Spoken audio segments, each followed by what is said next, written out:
Okey, Assalamualaikum dan salam sejahtera. Okey, memandangkan ramai yang rakan bertanyakan bagaimana uh, cara yang saya dan isteri biasa gunakan untuk membayar ataupun memindahkan wang daripada Malaysia ke luar negara, sebagai contohnya ke Vietnam, kepada pembekal di sana. Jadi yang biasa kami gunakan, kami menggunakan perkhidmatan yang disediakan oleh pihak merchant trade lah. Kalau sebelum ni kami terpaksa pergi ke cawangan-cawangan merchant trade yang berada di beberapa tempat lah. Jadi bila nak berurusan di cawangan tersebut, kita perlu berurusan pada waktu operasi cawangan tersebut. Tetapi jika kita menggunakan kemudahan debit card yang kita mohon di cawangan tersebut, selepas tu kita dah boleh menggunakan aplikasi yang ada pada kita punya handphone untuk transfer, tak kira siang atau malam, pukul 12 malam ke pukul 3 pagi ke, tak ada masalah. Yang penting kita ada duit untuk masukkan ke dalam akaun kad tersebut dan kita memindahkan kepada pihak ketiga. Okay, so untuk membolehkan kita menggunakan kemudahan tersebut, tuan-tuan perlulah pergi ke cawangan merchant trade dan mohon untuk membuka ataupun memohon kad, debit card, kalau tak silap saya lah. So boleh pergi ke cawangan-cawangan yang berdekatan. Jadi boleh bawa IC, lepas tu daftar di sana. Bila dah kad tu dah approve, boleh digunakan. Jadi tuan-tuan bolehlah download apps yang ada di handphone tuan-tuan. So kalau merchant trade ni saya gunakan ni lah, merchant trade money. So lambang dia M ni. Okay, so ini yang dia punya, saya dah download awal dan saya dah install lah. Cuma saya nak tunjuk dia punya step-step dia. Okay, so kita buka apps ni. Okay, yang paling menyenangkan saya adalah apps ni memerlukan kebenaran menggunakan cap jari lah. Jadi kita boleh ada banyak pilihan, sama ada menggunakan enter passcode ataupun menggunakan cap jari. Jadi macam saya ni, saya gunakan cap jari lah, jadi lebih secure. Okay, so apps ni dah kenal pasti saya punya cap jari based on saya punya cap jari yang saya dah set lah. Okay, kat sini kita boleh pilih, kita boleh tengok lah macam ni saya punya account. Boleh tengok e-wallet, e-statement, card setting, lepas tu kat mana ada cawangan dan sebagainya.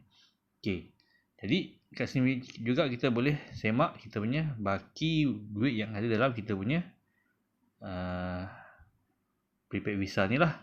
Okay, macam saya ni ada duit ni, so boleh semak sebelum kita boleh transfer kepada pihak ketiga. Okay, sebelum tu sebelum kita boleh memindahkan duit tersebut kepada pihak ketiga, kita perlulah top up duit, okay, ke dalam akaun prepaid visa ni. So cara dia, kita tekan pada top up money. Okay, so kita pilih apa yang saya diberitahu, had maksimum untuk top up duit ke dalam akaun ni adalah sebanyak 9,500 sahaja. Jadi saya dah top up tadi, siang tadi. Jadi saya nak top up bakinya lah. Okay, so saya top up 9,600. Jadi saya pilih bank mana saya nak masukkan. Okay, contoh macam ni, saya nak gunakan Maybank to you. Okay, so saya tekan right. Lepas tu saya load lah. Lepas tu saya confirm.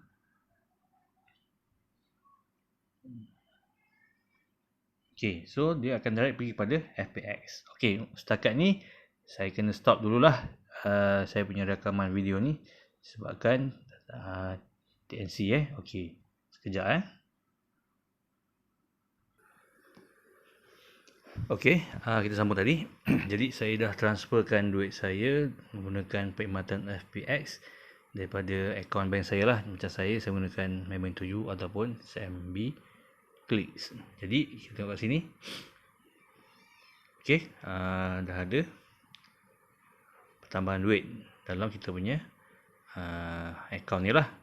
Okey, so kita boleh teruskan dengan kita memindahkan duit kepada pihak ketiga di negara yang berlainan. Okey. Contoh misal kata macam saya ni, saya punya seller ni daripada Vietnam. Okey. Jadi dia memerlukan pemindahan duit dan dengan kaedah pemindahan cash money lah. Okey, kita tak pilih send atau pay, kita pilih remit. Okey. So kita pilih negara mana. Contoh macam saya ni, saya gunakan Vietnam. Okey. Jadi seller nakkan duit tu tak dimasukkan dalam bank account, cuma dimasukkan melalui cash pickup. Okey, maknanya seller di Vietnam tersebut akan mengambil duit di cawangan bank yang telah ditentukan. Okey, jadi saya nak masukkan ataupun memindahkan duit sebanyak 9,500. Okey, jadi dia akan automatic calculate lah dia punya convert unit dia. Okey, lepas tu kepada siapa kita nak transfer. Okey, so kita boleh tambah lah. Okey, add new receiver. Okey, so masukkan nama dia, lepas tu apakah hubungan, so letaklah apa, terus terpulang pada tuan-tuan lah, ataupun sama ada trade business partner ke, supplier ke, service provider ke, ataupun apa-apa yang telah tuan nak setkan. Okey, lepas tu masukkan nombor, lepas tu tekan next. Okey, bila tekan next tu akan ada rekod lah macam ni. Macam saya ni, saya dah set. Okey, so ni Tran Ho Kuan ni saya dah set lah. Okey, so saya set ini sebagai penerima saya. Okey, lepas tu saya based on apa yang saya punya seller nakkan, tujuan pembayaran adalah menggunakan payment good and services. Lepas tu dia punya sumber dia adalah additional part-time income ataupun commission. Okey, ini maknanya saya punya part-time income lah. Okey, so kita tekan next. Okey, so dia akan keluar. Okey, service dia punya bayaran dia total payable adalah sebanyak 9535. Okey, manakala saya punya seller ni sanggup untuk menanggung service fee, jadi saya tolakkan lah. Okey, saya tolakkan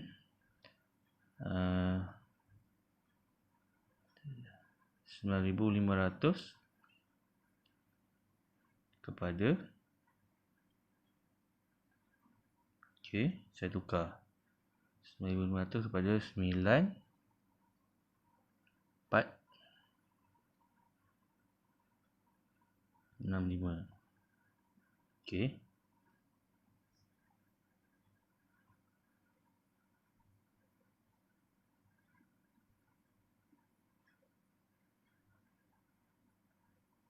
okey, masukkan. Okey, next. Okey, jadi seller saya sanggup menanggung service fee tersebut. Jadi saya tolakkan siap-siap nilai bayaran dalam ringgit Malaysia tersebut kepada 9,465. Okey, jadi total yang saya perlu bayar adalah 9,500. Okey, disebabkan seller saya setuju untuk menanggung kos bayaran servis sebanyak RM35. Okey. Bila kita dah semak betul-betul nama penerima, payment method, cash pickup, lepas tu ejen pembayar duit adalah Donga Bank, maknanya ni Vietnam lah.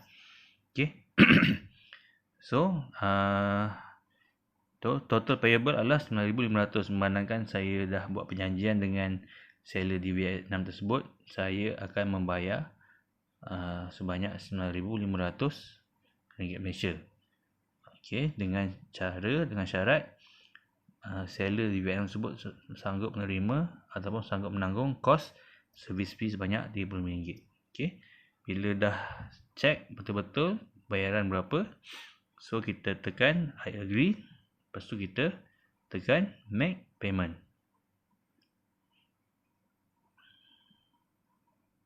Okey. Lepas tu dia akan hantarlah kod ke nombor handphone kita daftarkan. Okey, untuk masa ni saya stop kejap Okey, so bila saya dah dapat pin code, saya dah masukkan ke dalam mengikut arahan yang diarahkan. So bila kita punya transaksi kita berjaya, jadi kita akan keluar paparan macam ni lah. Okey, tarikh transaksi, nombor rujukan, nama penerima, lepas tu contact number dia, negara Vietnam, payment method cash pickup, lokasi dia Donga Bank, amount kita adalah total paid RM9,500 Malaysia. Okey, lepas tu macam saya cuma perlu print screen je bukti bayaran ni. Okey. Lepas tu saya hantar kepada saya punya seller melalui aplikasi WhatsApp. Okey. So kalau misalnya kata kita nak track kita punya transaksi pun, kita boleh tengok kat sini. So kita tekan track my transaction. Okey. Okey. So sekarang ni kita boleh download kita punya receipt kalau kita nak lah. Kalau misalnya kita tak nak download pun tak apa. So kita boleh tengok kat sini. Pertama dia punya status dia dah di send, lepas tu dalam proses. Okey. So ni adalah dia punya detail dia lah, transaksi kita telah buat. Okey. So bila kita selesai, kita boleh tekan done. Okey, so dia akan patah balik kepada kita punya aplikasi. Okey. So setakat itu saja pada saya rasa bagaimana cara kita nak pindahkan duit ataupun buat bayaran kepada pihak ketiga. Macam contoh saya ni menggunakan kemudahan merchant trade kepada pihak ketiga di Vietnam. Okey, jadi kalau untuk pembayaran tersebut, kita perlu nyatakan nama penghantar kiriman wang tersebut. Sebab kalau kita tak bagi tahu nama penuh kita kepada penerima ataupun kepada seller di Vietnam, apabila dia nak pick up duit cash tersebut di Donga Bank, pihak bank takkan benarkan kecuali dia ada maklumat siapa yang telah menghantar duit kepada dia. Jadi macam saya kena bagi nama penuh saya lah, sebab saya pemegang akaun kad ni, jadi saya kena bagi nama penuh saya kepada seller dengan tujuan supaya seller boleh collect duit di bank tersebut. Okey, itu saja daripada saya. Sekian, terima kasih.